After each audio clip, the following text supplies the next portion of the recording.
All right, so this is the midterm review for EGME 401, fall semester 2021 for midterm 2. Okay, so I checked the poll before, before starting this video, and hardly anyone voted on it, and so I have no idea about what to cover, and so we're just going to do a lightning round, and so we're just going to do a little bit of everything, and then just cover that. So I don't know if I'll have time to do any extra example problems, but I will talk about how to perform each of these calculations, and then of course you can follow up the this review session by looking over the homework solutions. Okay, all right. So let's start from the top. And so we have rate of return analysis coming up, right?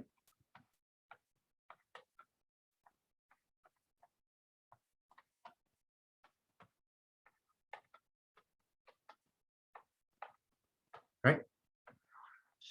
And so rate of return analysis, the idea behind this this method is that we're solving for an interest rate. Okay, and so for every rate of return problem, you're going to be given a list of cash flows. Okay.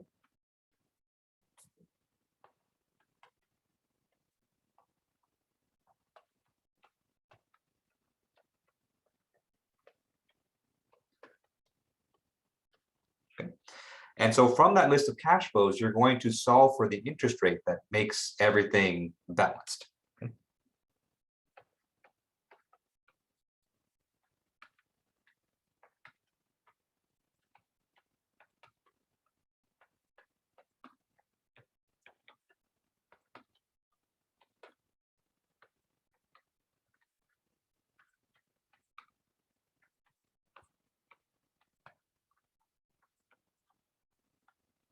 Okay.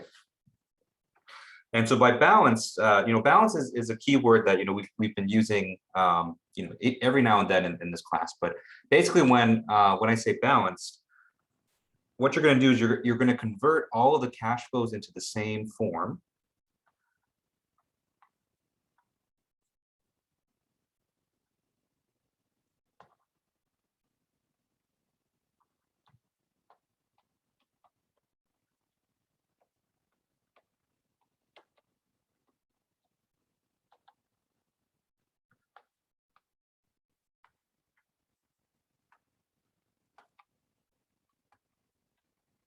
Okay.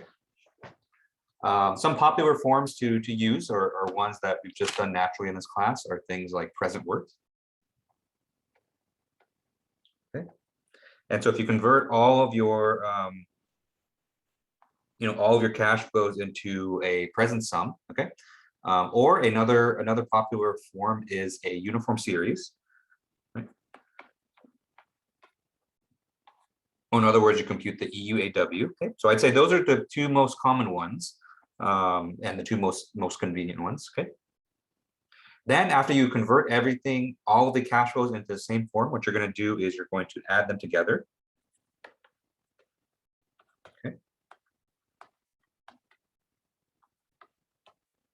Right. Keeping in mind that you can't actually plug in for any of the conversion factors yet because we don't know what the interest rate is. Okay.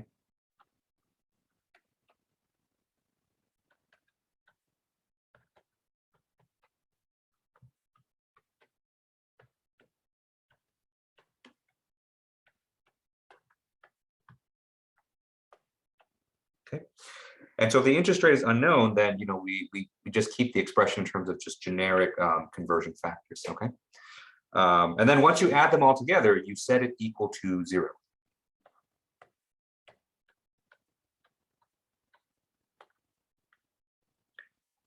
Okay. Then once you set it equal to 0, then you have basically one equation that you can use to solve for that interest rate. Okay.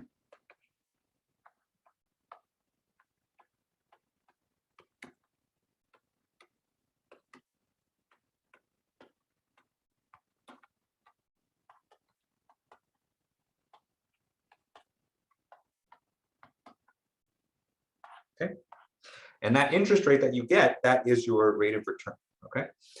And so the way the mathematics of actually solving this can vary, depending on how you set it up. Okay. And so there's actually a lot of different ways you can solve rate of return analysis problems, but I'll show you just a very quick overview of the most common way and the way that I think is the most time efficient. And that's important if you're working on an exam. Okay, and then we'll go from there. Okay, and so the most common way that you can solve these rate of return problems is through interpolation, or I should say plugging in from the compound interest table and interpolating values.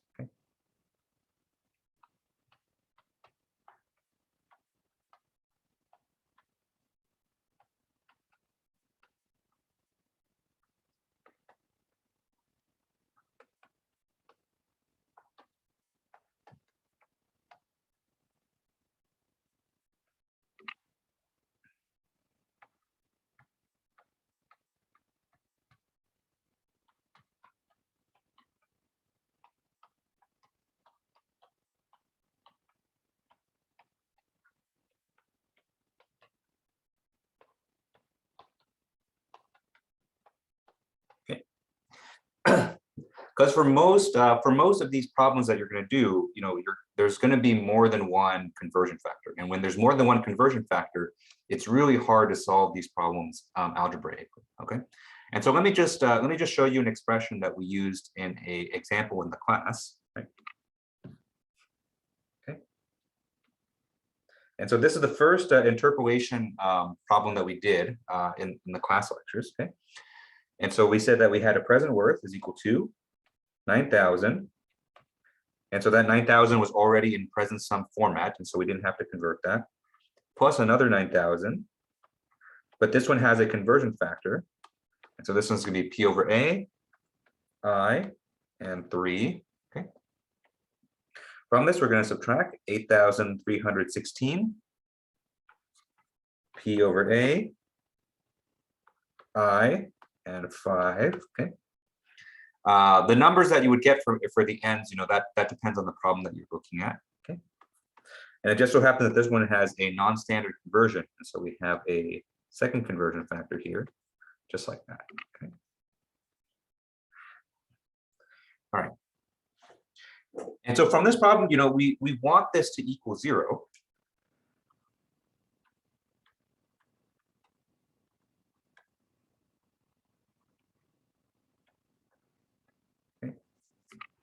But we can't actually solve for that because we don't know what the conversion factors are. Okay. And so the way you solve this is that you take these conversion factors. Okay. You start plugging in for these conversion factors from the compound interest table.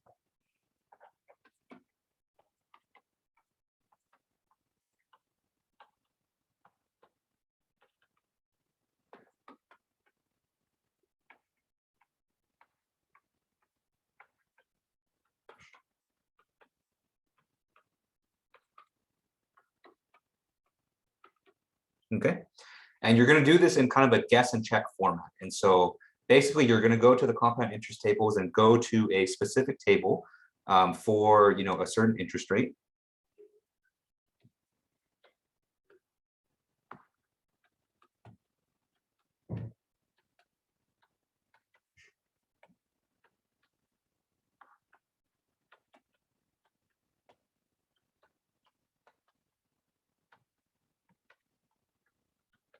Okay, and on that table, you're going to plug in for all these conversion factors here. Okay, plug it in and then compute the present worth. Okay.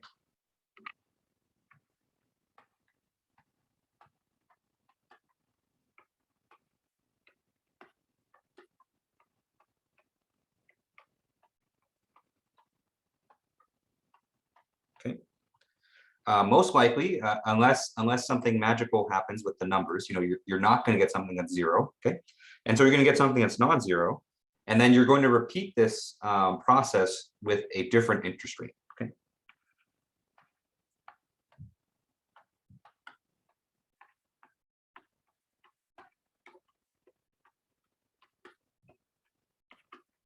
Okay. And so you're going to keep repeating this process, changing, going to different compound interest tables each time. And then eventually, you're going to get a big collection of present worth values. Okay. What you're going to look out for is you're going to look out for the place where the present worth changes sign.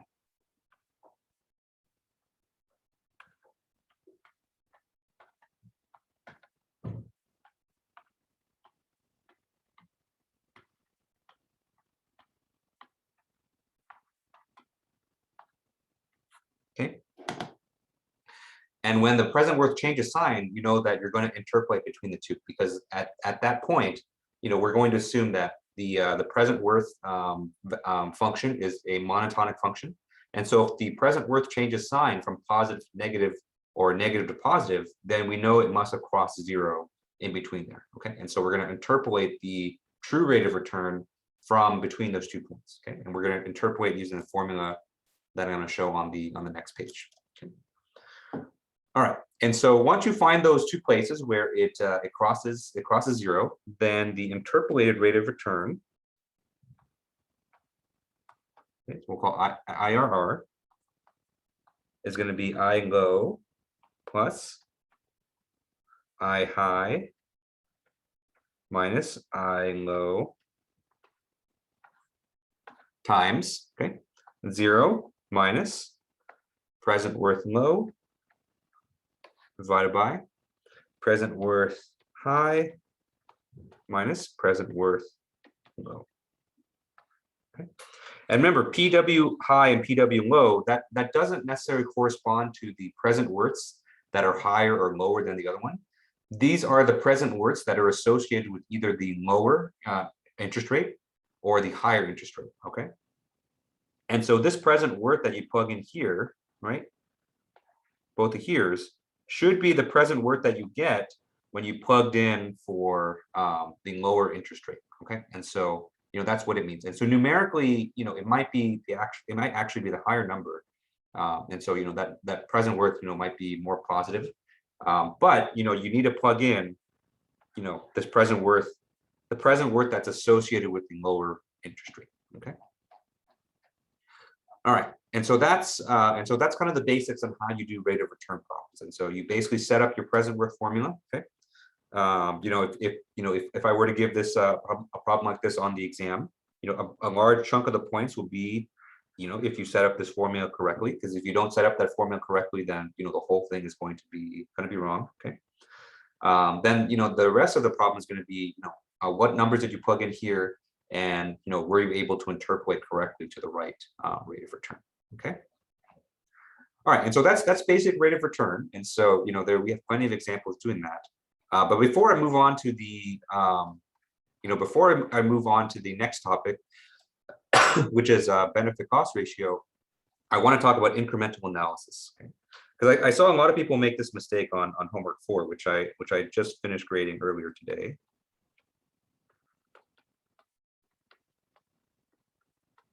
Okay. Right. And so whenever you're in a situation where you're using rate of return to perform a comparison, okay,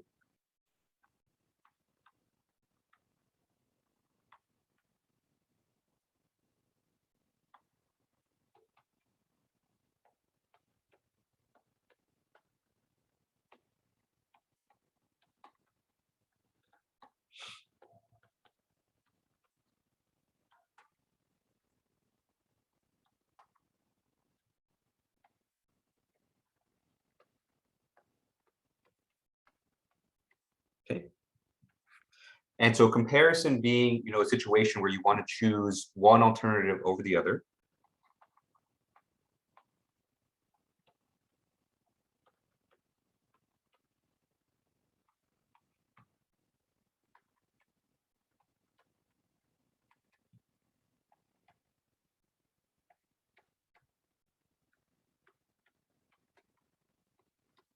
Okay.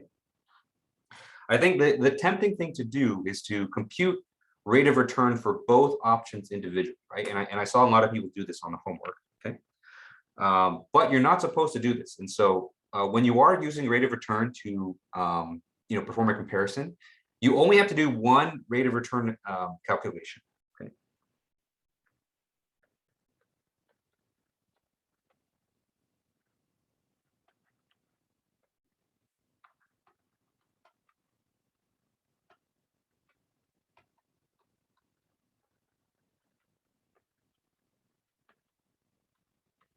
Okay. And so don't do it for each one individually. Okay. And so the one rate of return calculation that you do is going to be based on the difference between the two options. Okay.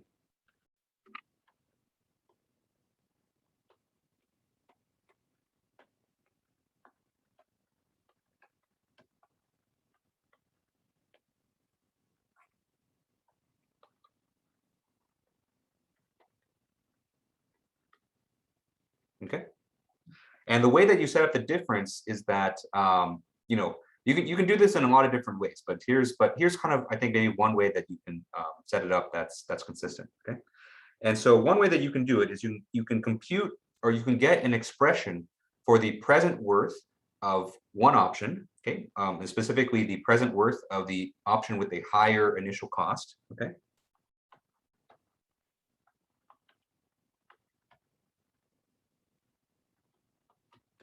Okay.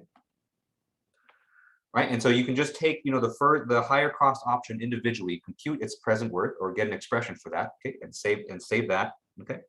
And from that, you're going to subtract the present worth of the lower cost option.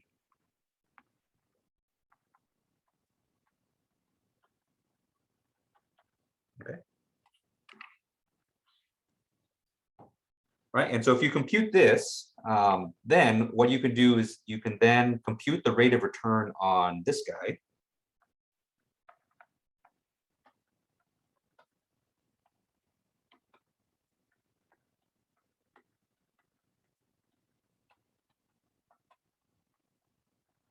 Okay.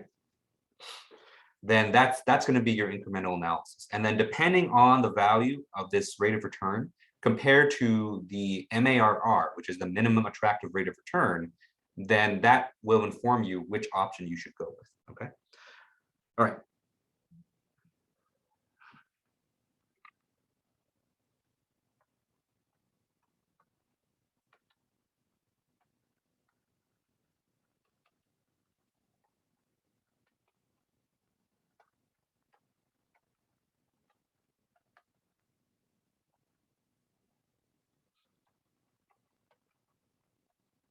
Okay. And the MARR is another interest rate that's going to be given to you in the problem. Okay. And we have two options here, right? And so if the rate of return is less than the MARR, okay, then we should go with the lower cost option. Okay. But if the rate of return, if this is higher than the MARR, then we should go with the higher cost option. Okay. And if, you know, under some strange circumstance that they're exactly equal, then you can just say you should go with the higher cost option, or you can flip a coin. Flipping the coin works well too. Okay. All right, and so that's a quick overview of rate of return. And so I'd say those are the most essential topics that you need to know from this. Okay. All right, and so now let's go ahead and move on to the next big topic, which is benefit cost ratio.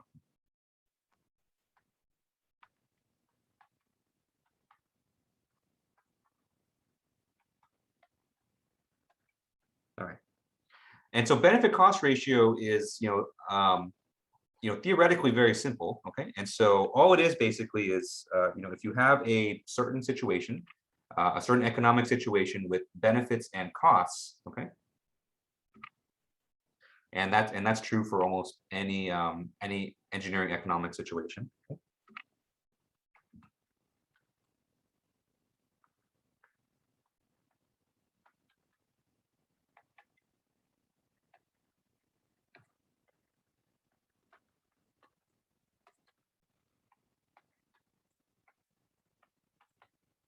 Okay.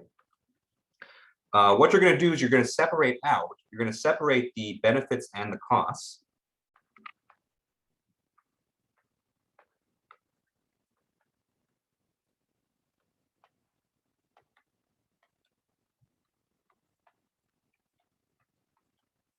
Okay. And you're going to convert each of those individually into the same type of cash flow. Okay.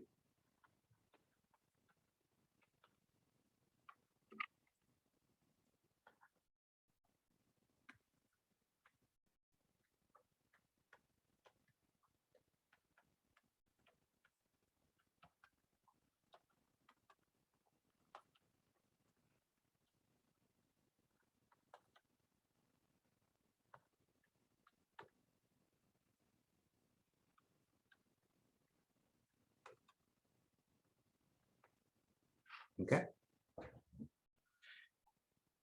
All right, and so again, most common types of cash flows that that you can do are things like present worth or EUAW. Okay.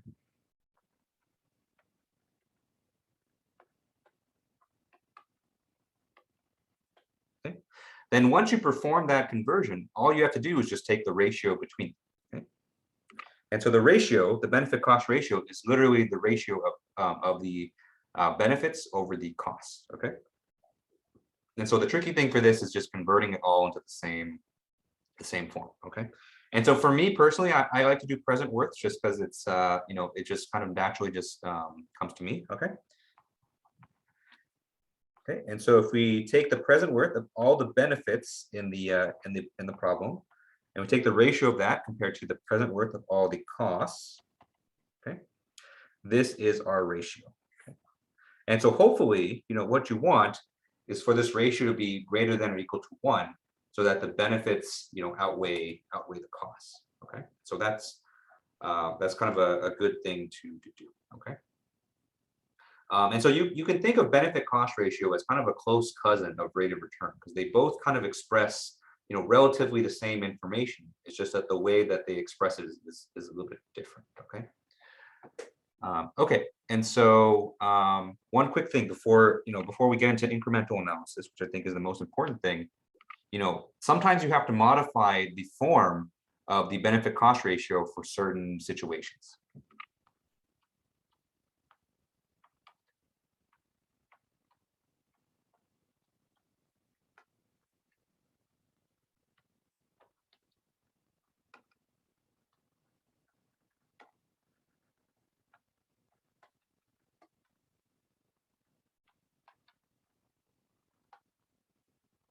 Okay. And those situations where we modify the form are cases when the project is not meant to make money. Okay.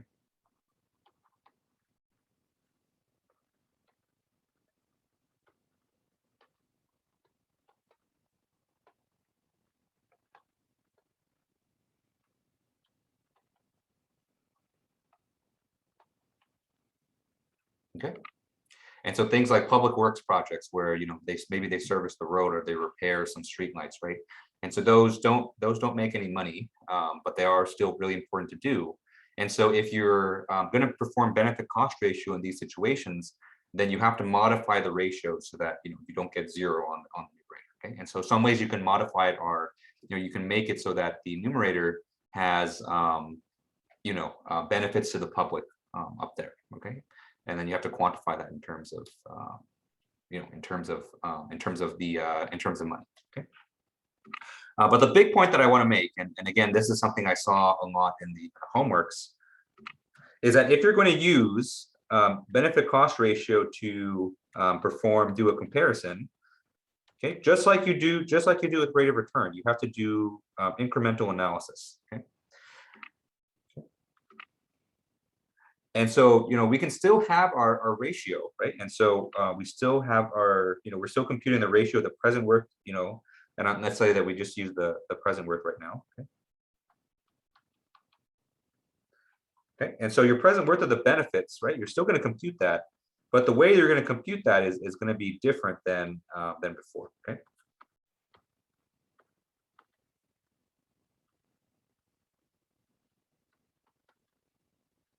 Okay. Where the difference is you're going to take the difference in between the higher cost option and the lower cost one.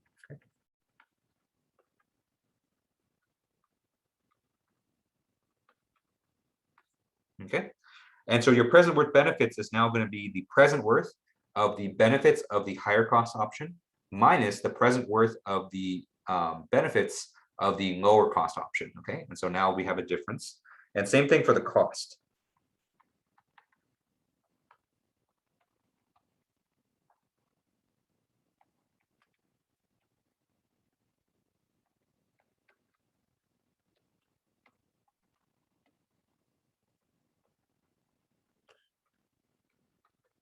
Okay. And remember the way that we define higher cost versus lower cost is the higher cost one is going to be the one with a higher initial cost. Okay.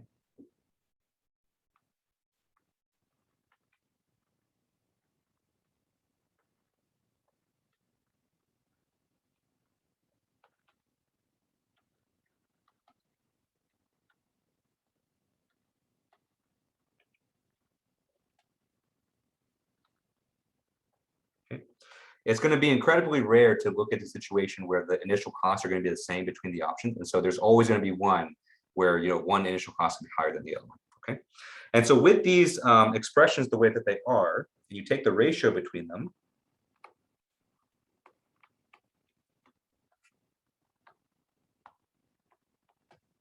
Okay. And once again, we have two situations. And so if this ratio of the increment is less than 1, then we're going to go with the lower cost option.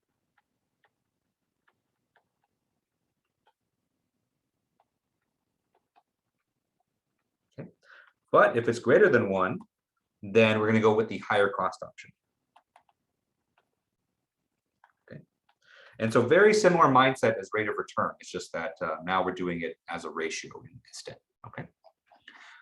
All right, and so that's benefit cost ratio. And so, make sure that you're good with incremental analysis, because that's, I think that's one of the most important things for both rate of return and benefit cost ratio. Okay, and I saw a lot of people didn't do incremental analysis on the homework, so you want to make sure that you're good with that. Okay. All right, and so the next unit that we're going to go into is taxes and depreciation. And so I think this is kind of the big boy chapter that we did. Okay.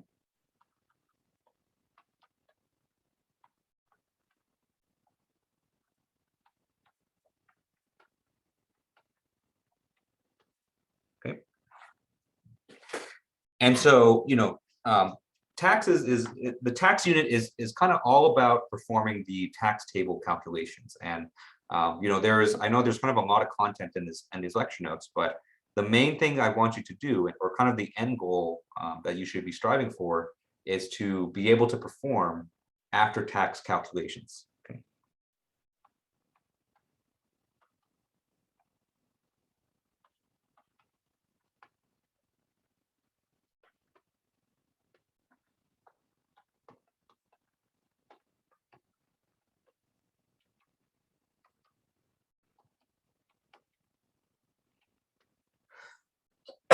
Okay.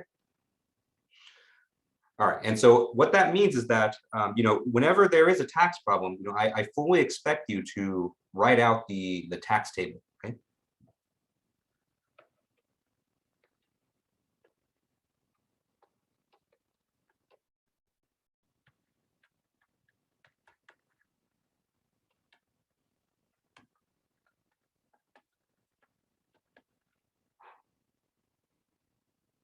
Okay.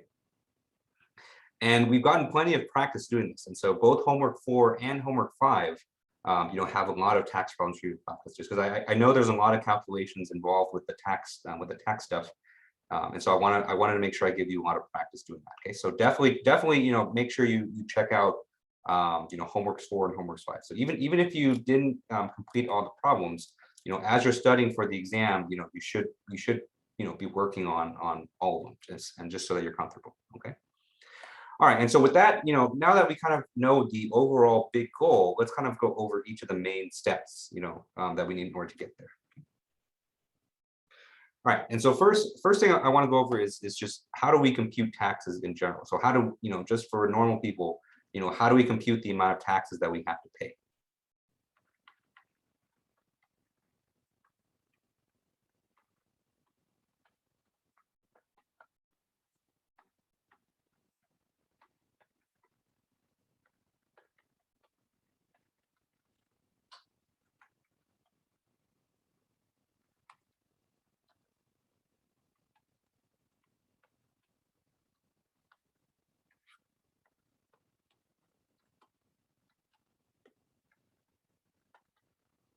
Okay, and so what you have to do is you have to take the product of the taxable income and your tax rate. Okay, and so the amount of taxes that you owe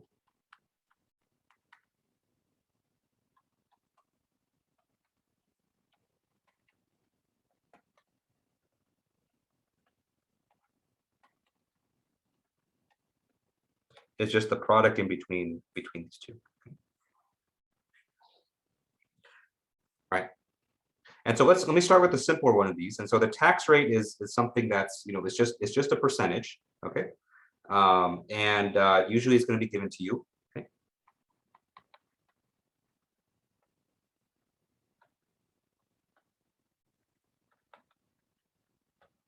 Okay. And so that's straightforward. The difficult part here is computing taxable income. Okay. And so the idea with just taxes in general, in the U.S. and even other countries, is that whenever you make money or whenever you earn money from your business or from anything else, then the government is going to take a cut of that money, in order to pay for its operations. Okay, and so that's what the taxable income is. Okay, and so the taxable income is basically the amount of money that you made by conducting business.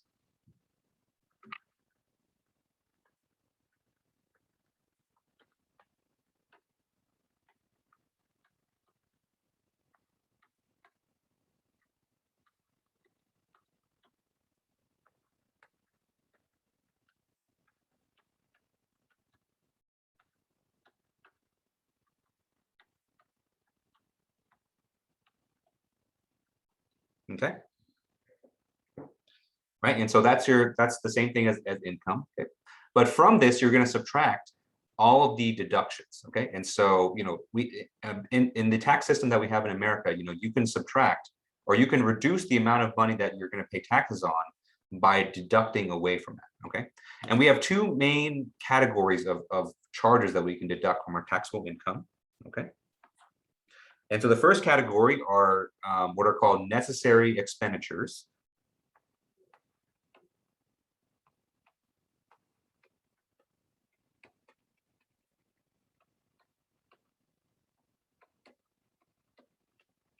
Okay, and so those are necessary costs that you had to pay out to run your business. Okay, and so these could be things like paying your staff or paying a salary for your employees.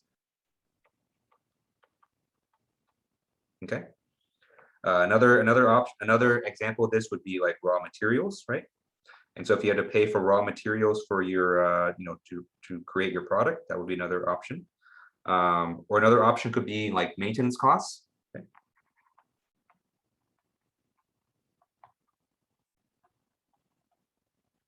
Okay, and so all of those fit under necessary expenditures. Okay, and so basically any money that you need to use to run your business, you can just subtract that away from your taxable income right away. Okay, and the other thing that you can deduct from your taxable income is depreciation. Okay, which is a big part of this a big part of this unit. Okay, and so I'm going to go over and so we'll spend the next a few minutes talking about depreciation. Okay, all right.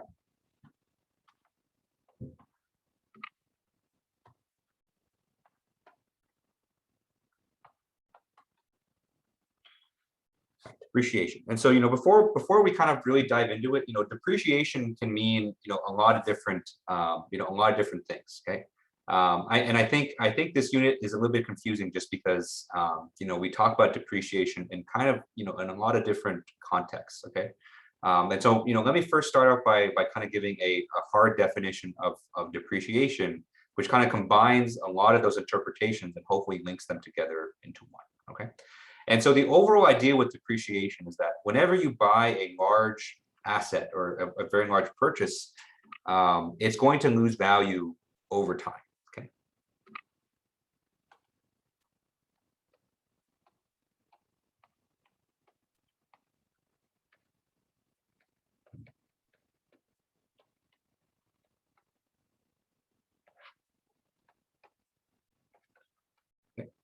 And so I think this is the first definition that people have for depreciation, because they think about maybe some devices that they have, like maybe a car, maybe a computer, right?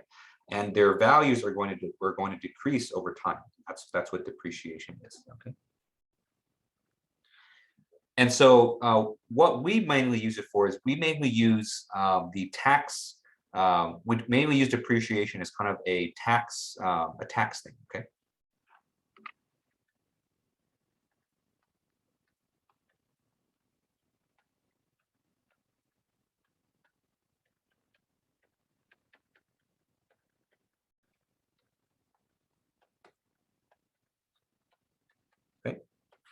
Because remember on the previous page, we the main thing that we want to compute with depreciation is how much should we deduct from our taxable income, right?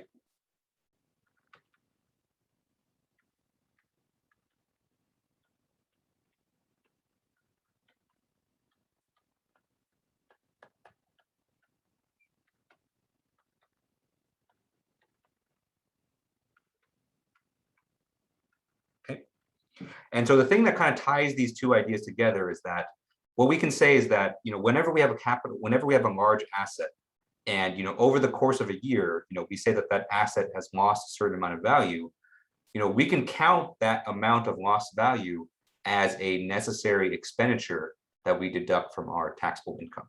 Okay.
Okay. All right. So that's the main idea with depreciation, is that, at the end of the day, what we want is we want to be able to take our large asset and deduct some of its value from our taxable income each year. Okay. But the amount that we actually deduct from our taxable income is based on how much value that we lost. Okay. And so, kind of a very simple example is, let's say that we drive for Uber, right? And so we drive for Uber. Our car is our main asset that we use to conduct our business, right? And so let's say that we drive for Uber for a year, right? And so let's say over the course of that year, our car has reduced in value by about $6,000, right? And so when we go to do our taxes, what we can say is that, in order for me to conduct my business, in order for me to drive with Uber for this past year, then my car reduced in value by $6,000. And so I'm going to take that $6,000 and subtract that from my taxable income, because it was a necessary expense. It was a necessary expenditure that I needed to do to run my business. Okay. And so that's how we can kind of marry these two concepts together. So the idea that, yes, most large assets will lose value over time. And when that happens, we basically deduct that amount from our taxable income. Okay. All right. And so with that said, there's four main strategies for computing depreciation. Okay.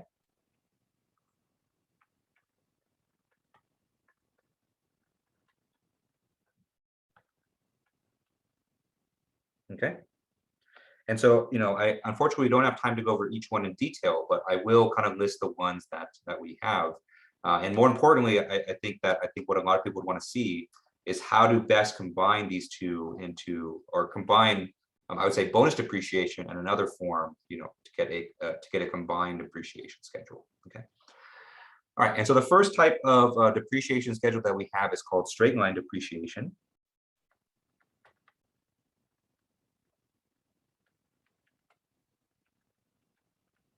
Okay. And so under straight line depreciation, this is the simplest one that we can do. Then basically what we assume is that our asset is losing a fixed amount of money, or it's losing the same amount of value each year.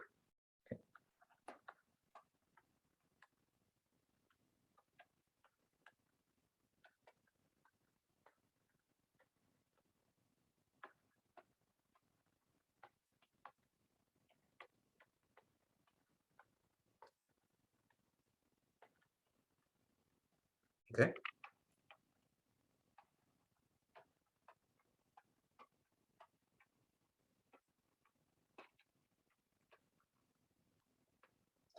All right, so then we have declining balance. And so with declining balance, instead of being a fixed amount each year, with declining balance, then our depreciation amount is reduced by a fixed ratio each year. Okay.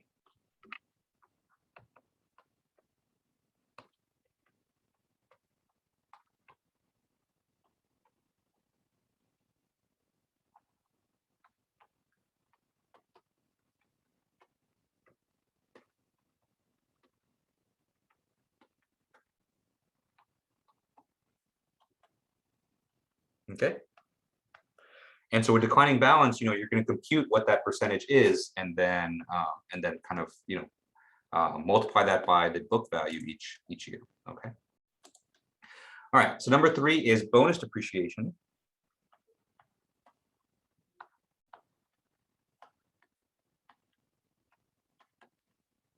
Okay. So bonus depreciation is kind of a special case. And so with bonus depreciation, we're going to knock off it's a one-time depreciation charge that happens in year 1, which knocks off a flat percentage of the asset's value. Okay.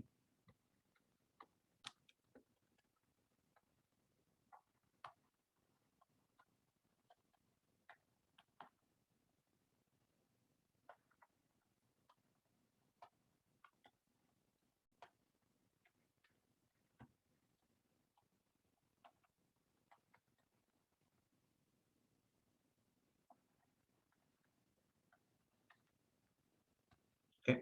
And so we'll talk about this one more on the next page, because usually what you do is you combine bonus depreciation with something else, and hence the name bonus. Okay.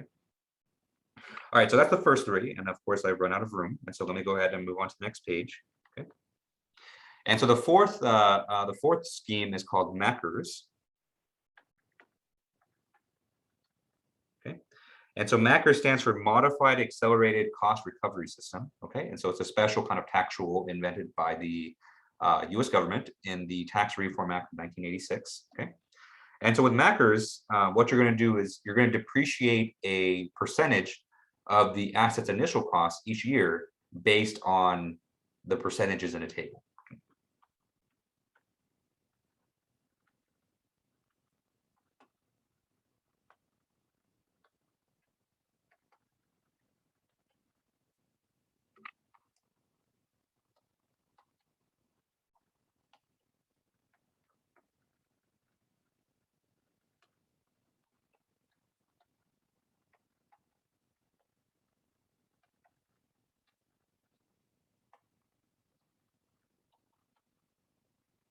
All right. Okay. And so that's Mac. And so those are our 4 systems. And so if you want to see examples of those, there's plenty of them in the notes.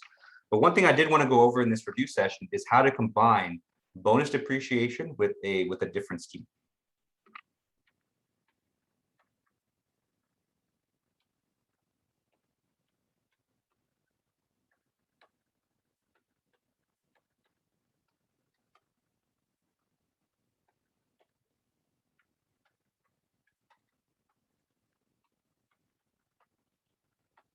Okay. All right. And so remember, we said that bonus depreciation is something that you take off from the beginning. Okay. And so the key part of when you combine bonus depreciation with the other scheme is that once you've applied the bonus depreciation, that amount of money that you depreciated away is never going to come back. Okay. And so once you depreciated that amount, then that's done. Okay.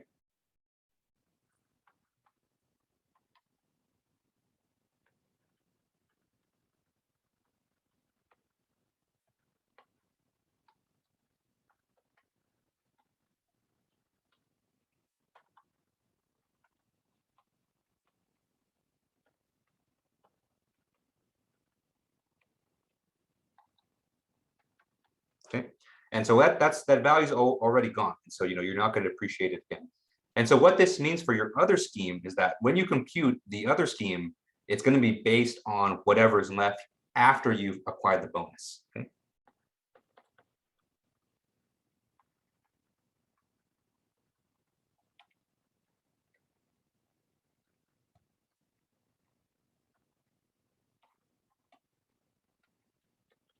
Okay. And so let's just do a very, very quick, simple example, right? And so let's say that we have an asset that's cost $100. Okay. Okay.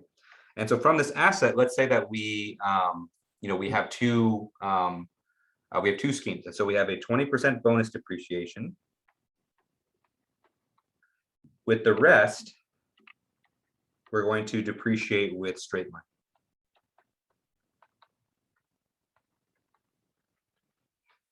All right, and so the first thing we're going to do is we're going to compute the bonus depreciation. And so the bonus depreciation is going to be 0.2 times 100. And so this is equal to 20, of course. Okay. Oh, and the straight line is going to take place over 5 years. Okay. Okay. All right.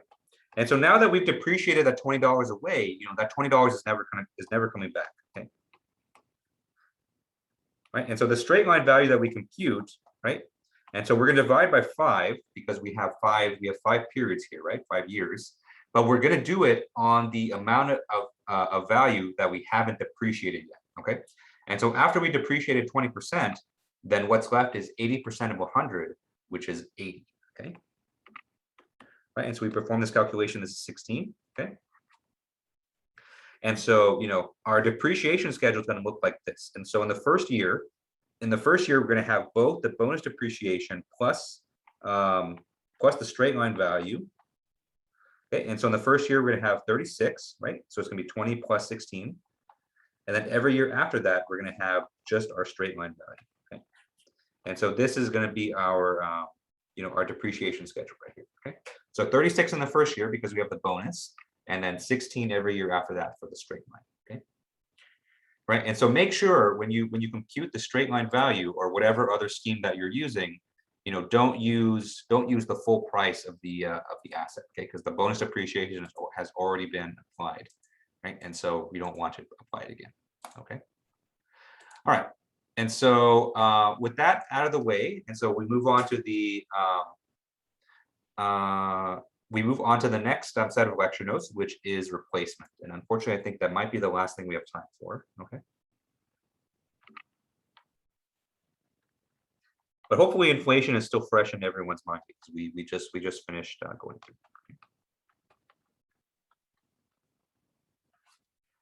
All right, so replacement analysis. And so the idea with replacement analysis is, we're going to be using economics to determine how long an asset should be kept. Okay.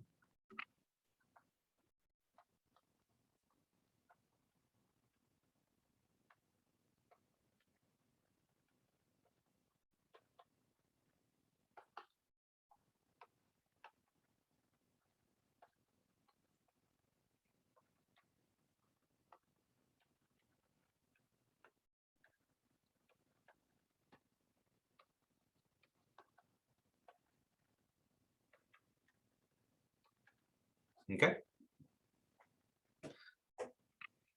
Because this is something that's really important for a lot of engineering companies, because engineering companies are continuously buying assets all the time, and a lot of their assets break down, right? Especially if they're big machines or maybe they're automobiles or airplanes, right? And so these are breaking down all the time, and so buying replacements is kind of a regular order of business for these companies. Okay? And so with replacement analysis, this kind of gives us the tools, or at least a way to analyze numerically, when is the best time to make a replacement. Okay. All right. And so in replacement analysis, there's I would say there's two kind of main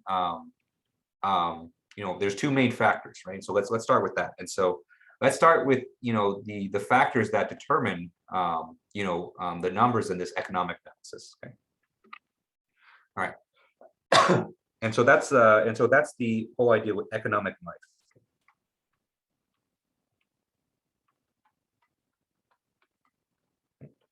And so the whole idea with economic life is that oftentimes it's the most efficient or the most effective thing to do with an asset is not to keep it all the way until it breaks down.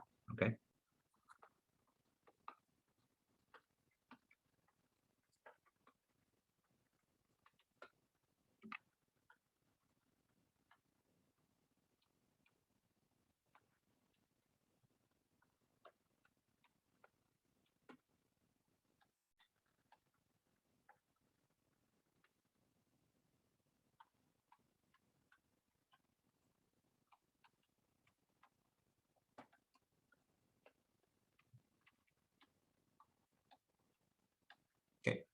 Because the idea is that the longer that you keep an asset, or the longer that you keep a piece of machinery, then the maintenance costs are usually going to keep rising. Okay.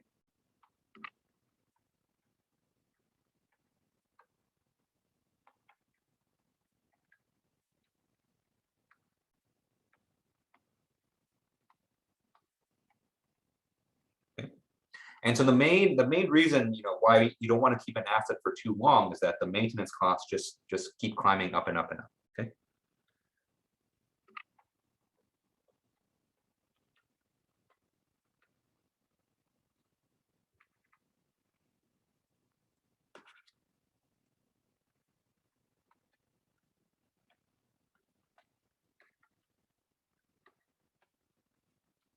Okay. Another reason why you don't want to keep a machine too long is that the longer you keep the machine, then its sale value or its salvage value will go down. Okay.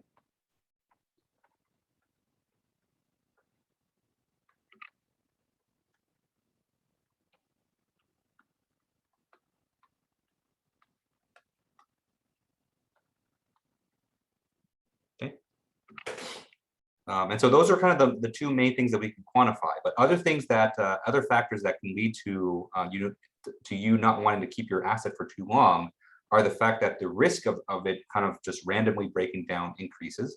That, and you might start to incur overhaul costs. Okay.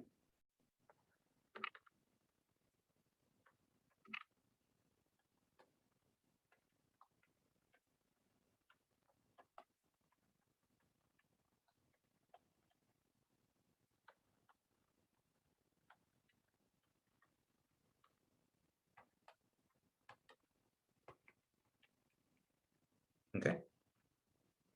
And so those are all the reasons why you don't want to keep an asset for too long. Okay. But there's also some good reasons why you don't want to just replace your asset right away. Okay. And so there's reasons to keep an asset for at least some period of time.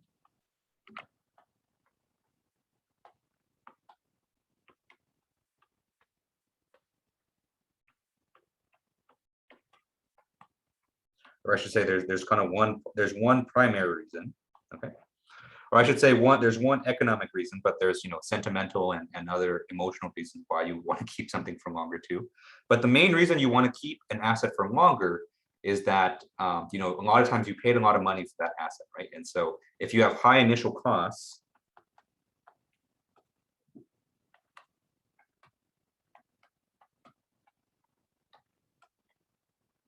okay, if you have high initial costs, then that's going to prevent you, from selling off the machine too quickly, right? Because a lot of times maybe you pay like $1 million or a few $100,000 for this machine. You want to use it for a few years before you have to pay that amount of money again. That's not an amount of money that's easy to come up with. Okay. All right. And so those are all the factors that go into your economic life calculations. Okay. And so the way that you actually compute this is we compute economic life in terms of yearly cost of ownership. Okay.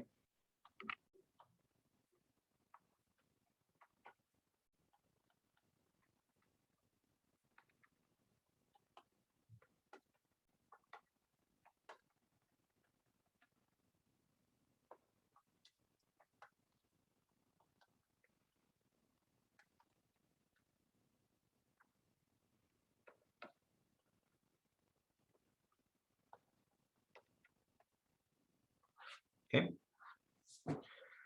Right. And so what we're interested in knowing is that, let's say that we bought an asset, right? Let's say that we bought a car, right? And so if we bought this car and accounting for all of the cash flows associated with the car, all of the costs, if we keep this car for 5 years, how much will we pay each year? If we keep this car for 7 years, what's the equivalent cost that we would pay each year? Okay.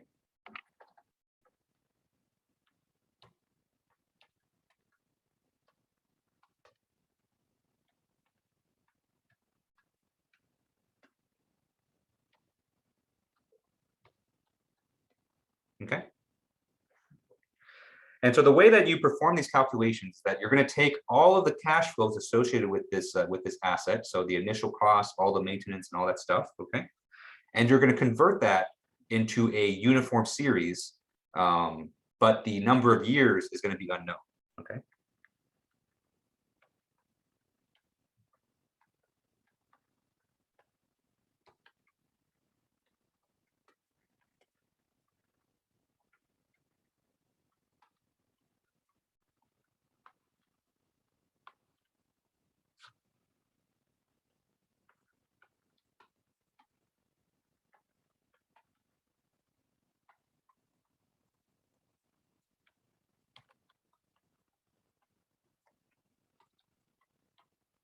Okay. All right, and so once you have an expression for the EUAC, okay, and since you didn't plug in the number of years, so this is going to be a function of n, okay, right? And so basically, this is what you want. You want EUAC as a function of n. Okay, you're going to plug in different values of n for this.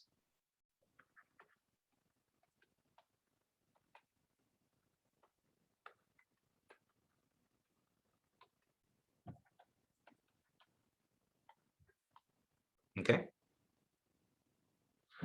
Right, and then you're going to do this for 1 year, 2 year, 3 year, 4 year, all the way up until what's known as the useful life, right? And so every asset has an amount of time where after that time, then the asset will totally break down. Okay, and then what you're going to do is you're going to find the value of n where the EUAC is minimized.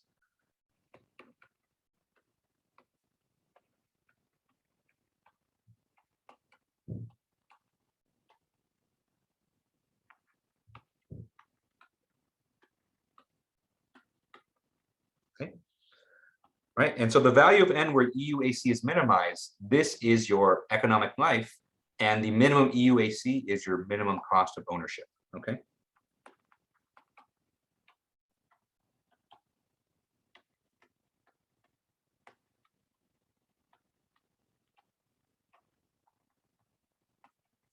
Okay, and so that economic life tells you how long you should keep this asset in order to maximize, or I should say minimize, the cost of your asset. Okay. All right, and so that's the first the first aspect of replacement analysis. Okay, and so we did quite a few examples of this in the lecture. Okay, and so the other part that goes into replacement analysis is this idea of marginal cost of ownership.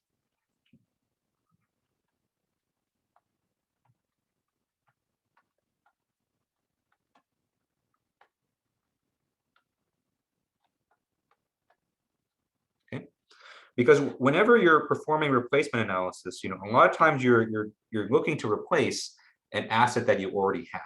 Okay, and so the idea with marginal cost of ownership is that this is a way to compute, or this is a way to quantify how much it's going to cost to keep your existing asset for 1 more year.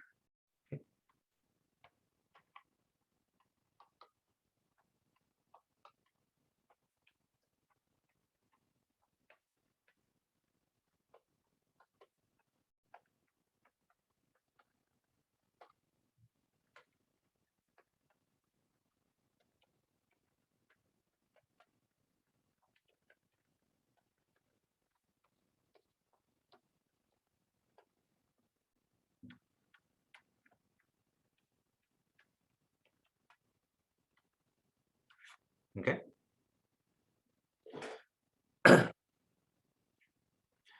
Right, and so let's say that you have an old car or something, right? And that based on this car's value and based on how much you have to pay for maintenance, you want to see how much is it going to cost you actually to keep this car for 1 more year. Okay, and we didn't do too much with marginal costs, because there's a lot that you can actually do here. But what we said is that there's basically 2 main contributions to to the marginal cost. Right, and so the first contribution is of course any maintenance costs or any upkeep costs that you have to pay.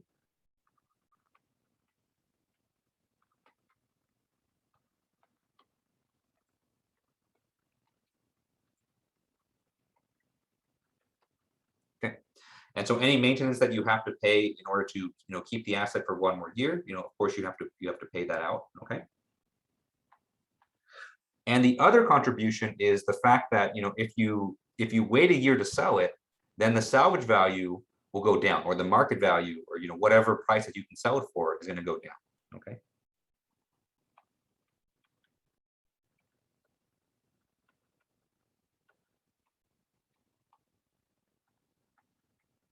Okay.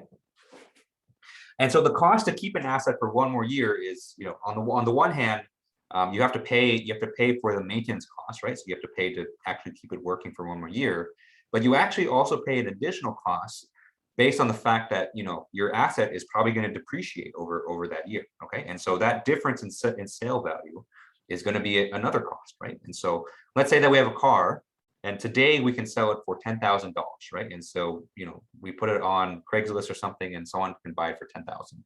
But if we wait a year, we know that our car is going to be worth less, right? And so let's just say, for instance, that in a year from now, we estimate that our excuse me, we estimate that the cost of our car, or the market value, is going to go down to $8,000, right?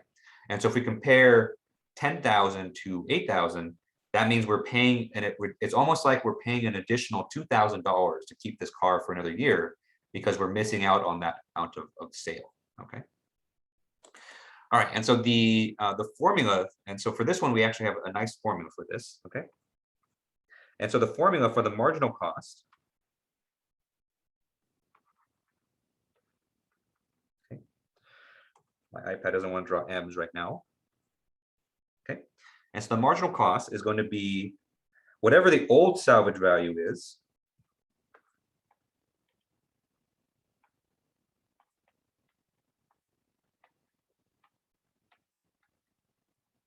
okay. And so that's going to be the salvage value in the previous year. And so if you didn't sell it this year, that's going to be the salvage value in the old year. Okay. We're going to multiply this by 1 plus I, where I is the interest rate. Okay.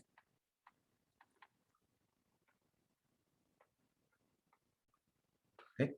From that, we're going to subtract the new salvage value. And so the new salvage value is, whatever the salvage value is this year. Okay.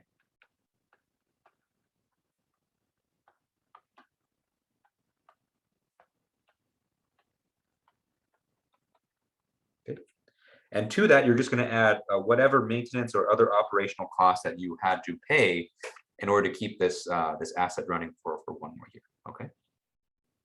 And so in order to compute the marginal cost, you need two main things. And so you need to know how much maintenance you're going to pay in order to keep the asset running for one more year, and you need to know the difference in the salvage values. And so you need to know what the salvage value was last year and what the salvage value is, this year if you sell it. Okay. All right, and so unfortunately, I think that's all we got time for. And so we're actually a little bit over time. So we're at 1 hour, 5 minutes now. And so so this was kind of just a lightning round of a lot of the topics that we went over, in this unit. And so it's a lot of stuff. And maybe you saw me struggling throughout this review session, trying to fit everything in. And so it's definitely a lot of content. And so it's definitely going to be a much more challenging exam than the first midterm, just because the content we've been doing is a lot more challenging. So, definitely study the homeworks. And so the homeworks, I think, are your best resource to practice problems. And then, use this review video, use the study guide to help you study. Okay. All right. And so if you have, any other questions on the midterm, please don't be afraid to reach out. My email is always open. Usually it's my door, but we're virtual this semester, so it'll be email. And best of luck studying. All right. And so I will see you guys next week. All right. Professor Tran signing off.